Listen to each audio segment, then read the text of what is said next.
Hi అండి, ఎలా ఉన్నారు? మీరు మంచిగా ఉండాలని కోరుకుంటూ welcome back to Ravindra kitchen. చేపల పులుసు ఇలా చేయాలండి. పులుసుగా ముక్క చెదరకుండా ఉండాలి. చేప టేస్ట్లో గోదావరి చేప అయితే చాలా టేస్ట్ ఉంటుంది. మాకు ఎక్కువ గోదావరి చేప దొరుకుతుందండి. చేపలు కడగాలంటే పెద్దగా కష్టపడే పని లేకుండా ఈజీగా కడగాలి. చేప ముక్కల్లో ఉప్పేసి ఒక 10 నిమిషాలు అలా ఉంచాలండి. తర్వాత బియ్యం కడుగు నీళ్ళు కానీ లేకపోతే కొంచెం వరిపిండి వేసి కానీ కడగొచ్చు. బండకేసి రుద్దే పని లేకుండా చేప ముక్కకి జిగురు తర్వాత మురికి అంతా పోతుంది, శుభ్రంగా ఉంటాయి.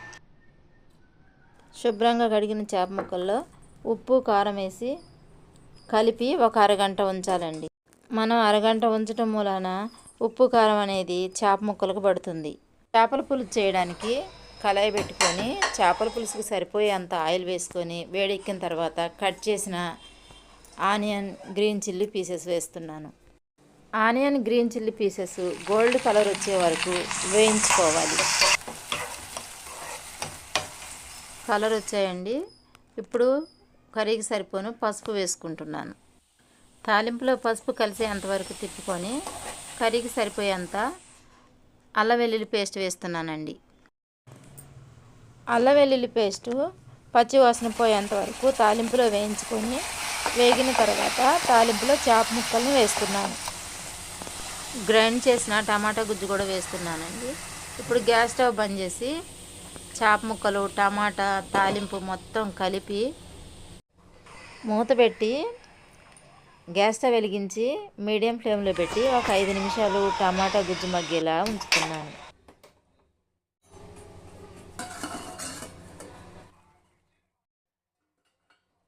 టమాటా గుజ్జు కొంచెం మగ్గిందండి. ఇప్పుడు పులుపు సరిపోయేంత చింతపండు పులుసు వేస్తున్నాను.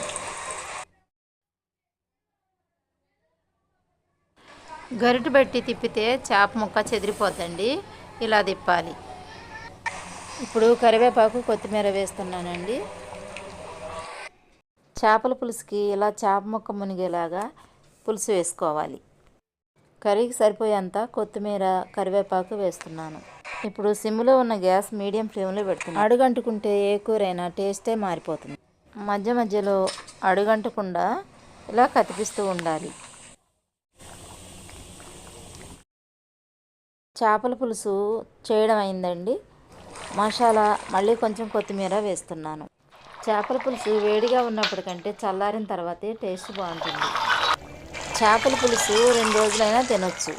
తర్వాత రోజు ఇంకా టేస్ట్ ఎక్కువ ఉంటుంది. ఫస్ట్ రోజు అన్నంలో వేసుకొని తినాలి, రెండో రోజు మార్నింగ్ చపాతీలో తినాలి. అసలు సూపర్ అండి, మర్చిపోలేని టేస్ట్. గుమగుమలాడే చేపల పులుసు రెడీ అయిందండి.